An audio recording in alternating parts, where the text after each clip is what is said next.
Can't you just take responsibility for it? Oh, on the left. Me? You literally said that. Listen, let me finish. And then you agreed with it. You want to know what I said? I said Donald Trump created this environment over the past decade. You sat here and said, I need to take responsibility. I'm a 22-year-old YouTuber. You hold me to a higher standard than the man that I'm holding you to your standard of your punditry. Donald Trump was just vomiting vitriol out of... This debate starts hot, and it never really cools down.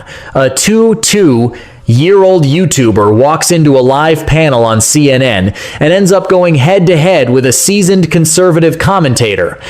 And within seconds, you can feel it, this isn't going to be a polite exchange.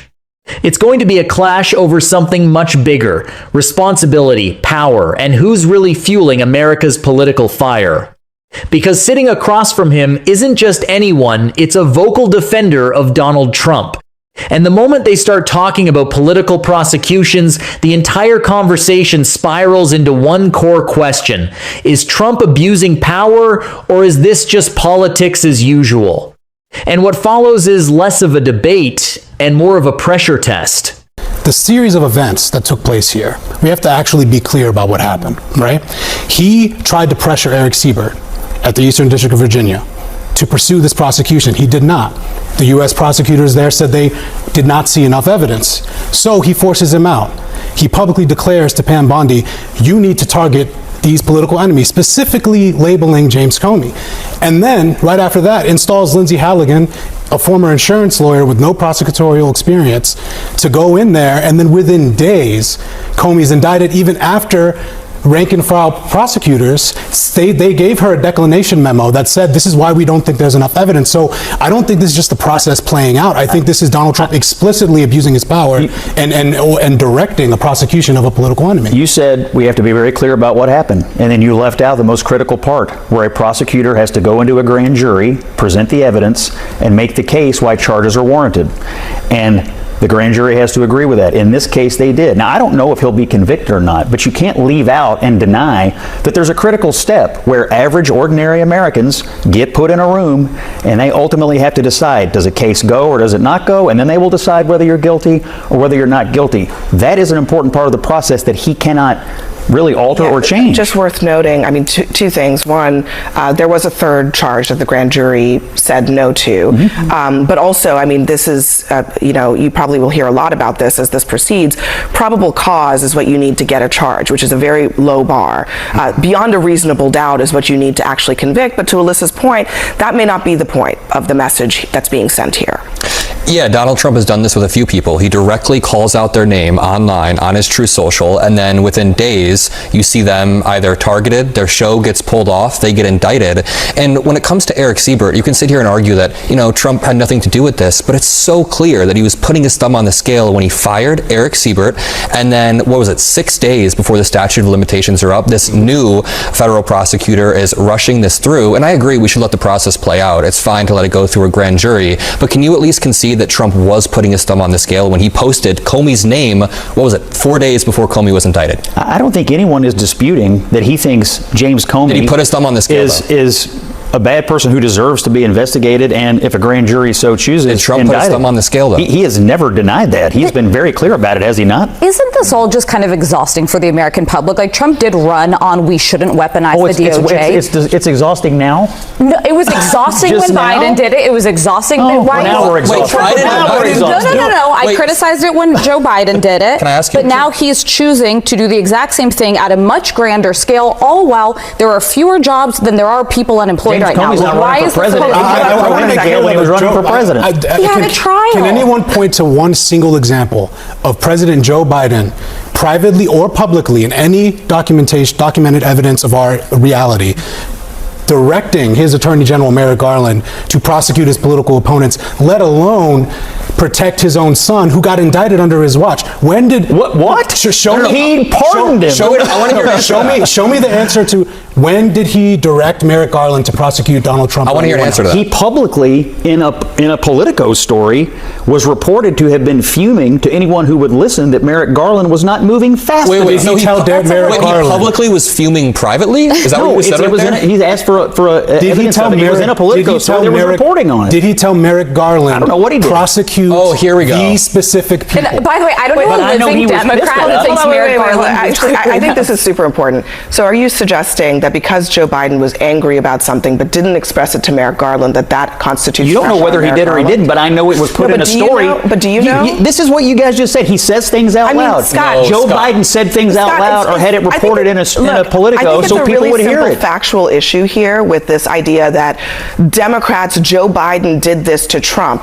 I didn't bring up Joe where's Biden. I'm not the person I who know, rejected but this. listen, where's the proof? Don't we need No, and proof to be honest, that I actually think happened? we either need to agree that weaponizing the DOJ against political adversaries is bad or it's not. I think it's bad regardless of who's doing it. I think that Donald Trump ran on not doing it, and he is directly Are doing you sure it here. Comey is not guilty? No, and I'm not prejudging that. I've talked about this extensively But on air. it's If there bad is to any indict him, even wrongdoing, if he is It's bad for Trump to place pressure I to think indict that him. putting what Why? looks like a DM to your attorney general that's- on Truth Social and being like, He's you the head of only the got a few days, executive branch. it's Can I not just point good. out- It ain't good. Ahmed asked for them to point out either any example of Joe Biden doing this. No example. Scott Jennings said, I don't know anything. That's always your fallback. Donald It Trump was literally, I directly literally asked said, there's a Pam story. Bondi. There was a story. Do you remember when Biden said, hey, And Biden Merrick, clearly was pressuring can you people go to after do this it. person? It didn't happen. You have no example. And also It's on this, literally in the news. I'm sorry The to Biden was I know you're privately like 12, but feuding. it happened. You're a smart dude. You It's can like, see it the happened. it was never reported. And also, It was reported. No, it was never reported that he told Merrick Garland to indict. And That was Scott- never reported. We know that. And also, I Is just that have to what the say, reporting said or not? Yes, No, there was reporting a said that story. the reporting said that he told Merrick The Garland point of the that. story was that Joe Biden was mad and he was angry, and the And- point of the story was that it would get out so And that they he- would feel hold pressure on, to move and, on it. Wait, and he told who? It was done in the report. Okay, Adam, I want to play what Bill Maher said about this is in the same genre and get your take on the other side.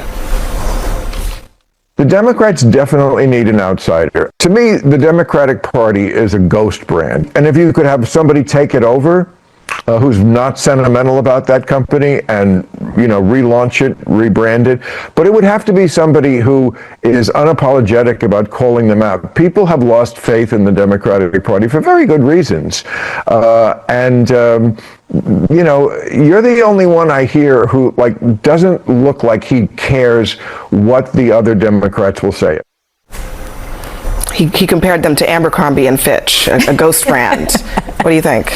I think that, he's right that we need more unapologetic Democrats, but it's more than that. The Democratic brand is two things right now. It's a lot of things, but it's both risk averse and it's very, very finger waggy. So all of our politicians are incredibly risk averse.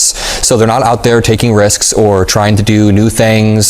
They're playing it very, very safe. Even as much as I love Kamala Harris and I thought she did well on her campaign, she was very risk averse during all of that. But on the other side of that, while they're being risk averse, they're also just purity testing everybody and finger wagging them. I'm a young dude. I like a little bit of edge in my politicians. I think most young dudes like an edgy politician, not somebody who's out there being, super scripted and tested and everything. So all this comes together to create an environment where I had a young friend the other day who is pretty liberal say that the Democratic Party feels quote unquote suffocating at times. And I think that's a good way to put It's it. that and academic. A lot of times, the simplicity is missing in the message. Donald Trump is being accused of inciting violence after his warning to Democrats. This in response to the new developments in the deadly attack at an ICE facility. The radical left is causing the problem. They're out of control.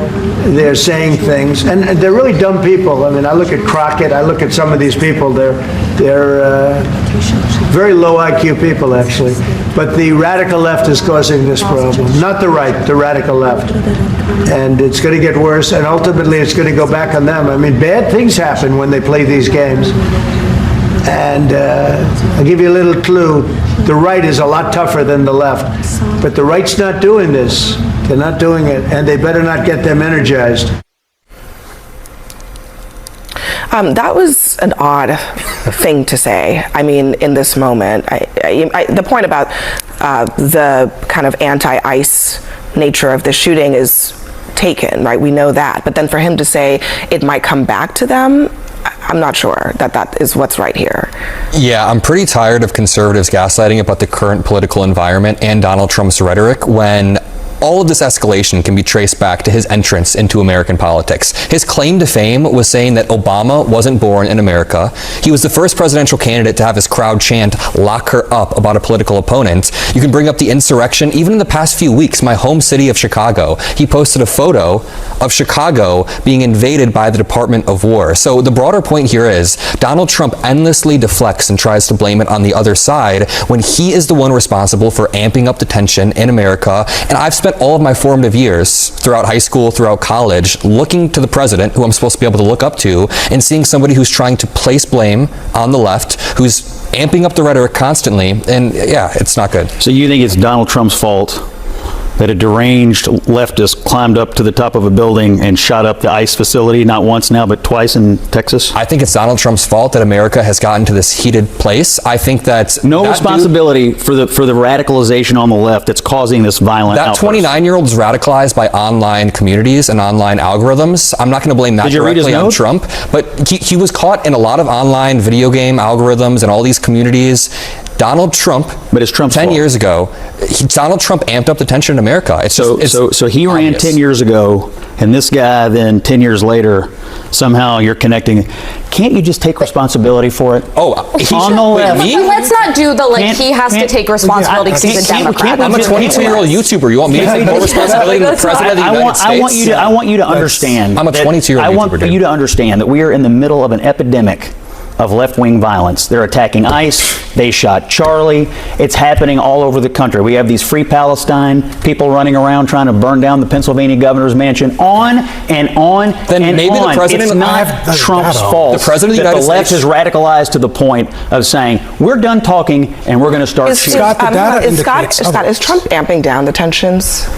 Amping down the tensions? Yeah, is he taking the tensions down? Is he trying to do that? I think he's mad that his friend got murdered, if you want that. The job of the president is to tone down the rhetoric. Yeah, number one, on the Trump front, we need unifying leadership from the top. You didn't hear Obama, Dylan Roof shot up a black church. He's saying Amazing Grace. He didn't say, I will go after my enemies, number one. Number two, we see the data indicates otherwise. There is left-wing violence, right-wing violence. The Cato Institute, far from some far left liberal bastion, said 63% of the murders from political terrorism between 1975 and September 11, 2025 was from the right. The second below that is jihadists at 23%. So the data doesn't, and also the DOJ scrubbed the website that said more of the violence comes from the right. And again, I actually don't want to get into the game of blaming, because I actually agree with Adam's take from the other night where he talked about the acceleration of radicalization online. There's a broader problem with young men, incel culture that's going on here. That's not just obviously we need our political leaders to be more representative of positive masculinity and of not just blaming the other side. I mean, every time there's an instance of violence, saying, you know what? I'm going to prosecute Soros now. Next up, that's not the way to do it. So I think Adam's right. It comes from the top down. And I think at the same time. So now we have two people here who are saying it's Donald Trump's fault that someone shot up an ICE facility. Nobody is saying that. You literally said that. Listen, let me finish. And then you agreed with it. You want to know what I said? I said Donald Trump created this environment over the past decade. You sat here and said, I need to take responsibility. I'm a 22-year-old YouTuber. You hold me to a higher standard than the man that I'm holding you to your standard of your punditry. Donald Trump was just vomiting vitriol out of his mouth about how the other party is weak and evil, and he just said the party of hate, evil, and Satan. You blind yourself to that, and you're focusing on a 22-year-old YouTuber. Since I've been in politics, I was working for members who were with Scalise during the congressional shooting. We didn't know if they were okay for many hours. I remember what happened. People didn't say, oh, he was a Bernie bro, so we're going to come for the Bernie bros. Yeah. There was this nature of we are going to realize something terrible happened, and we're going to move on. You pointed to Dylan Roof, which was political in the way that Obama handled it, but the Minnesota lawmakers, Paul Pelosi, I understand why the right feels like they're the victims more. I asked somebody very close to me who's a big MAGA person, and they said, well, they tried to kill the president twice and they just shot Charlie Kirk. Everyone in America knows those two things happen. Most Americans can't name those Minnesota lawmakers. They probably think something happened to Paul Pelosi and they don't really know, but the data itself is pretty clear. This is a problem we have to acknowledge that exists on both sides. The sooner we take responsibility for all our rhetoric, and there is left-wing rhetoric that I think is very dangerous and contributes to the anti-sentiment, but this is not one side only. We're back, and it's time for your unpopular opinions. You each have 30 seconds to tell us yours. Yeah, mine is on the most important story of the week, okay? the rapture, the TikTokers that were preparing for the rapture, they need to be hired by FEMA. Okay? Sure, they got the timing wrong slightly, but the preparation and the detail orientation was fantastic. They were talking about where to position your arms when you're being raptured. They were saying don't look down as you're flying through the air. Really pointed suggestions that we need in FEMA so that that could be directed, and then you unleash this swarm of influencers. You know, my side is going to eat me alive for this, but I do think Donald Trump is right. Diet Coke is the best drink on the planet. Like, I can't get enough of it. You can't even overdose on the